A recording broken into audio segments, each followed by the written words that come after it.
My name is Josh McKee, and I'm checking in for my first video discussion board forum here at Liberty University. And we are presented with the following discussion board prompt. Support for Korea is probably a good investment for the U.S. if future events should dictate the need for our assistance. Do you agree with this statement?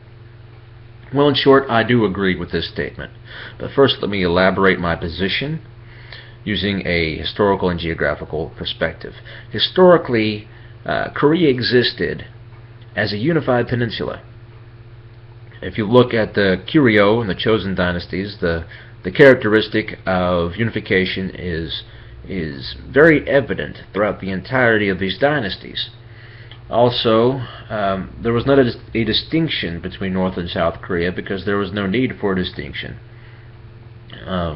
North Korea and South Korea both existed as Korea. And if you look at the culture and the language, you can tell that there was not a division between North Korea and South Korea in history. Now, this is due in part to the geographical uniqueness of Korea. Geographically, Korea is a very small country. It is smaller than the state of Rhode Island, and it has about 1,200 square miles in landmass. Also, it is strategically located between China and Japan, and this sandwich, if you will, kind of compressed and contained Korean expansion throughout history. You have the Japanese naval power, and you have the Chinese land power compressing Korea and containing it, and this also led to a further unification of Korea as a people. Now, in saying whether I support the idea that the U.S. supporting Korea is a good investment, I think it is important to make a distinction between present and past, now and then.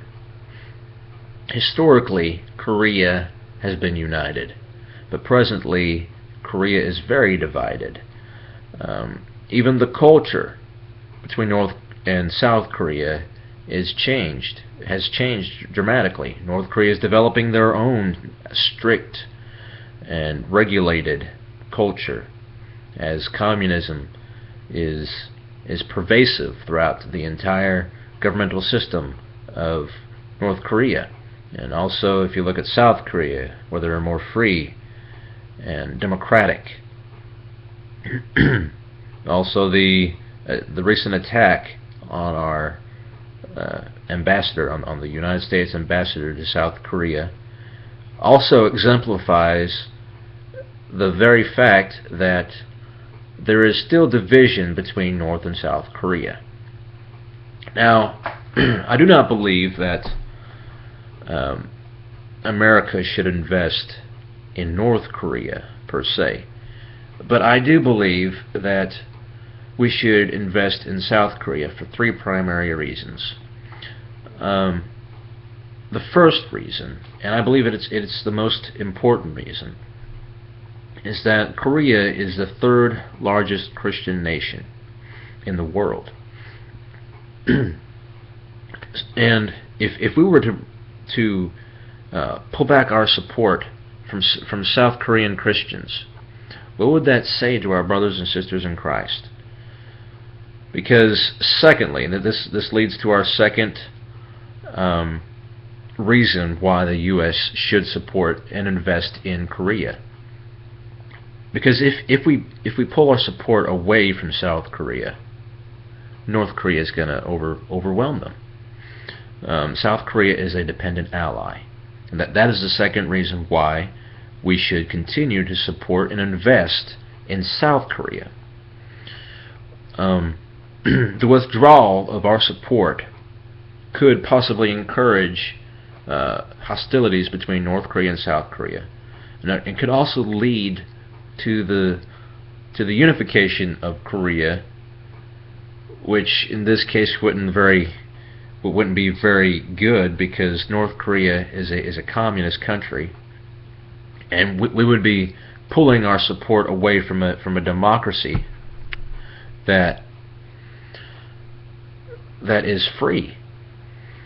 Thirdly, I believe that the strategic location of South Korea is vital to our interests in the Asian continent, and also near the Australian continent.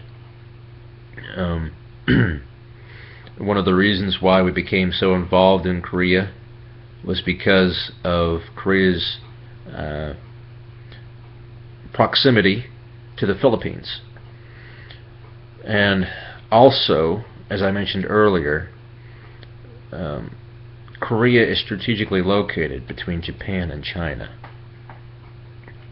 So I believe that South Korea should be supported, and that the United States should invest heavily in bolstering our relationship between our beloved ally and South Korea. Thank you.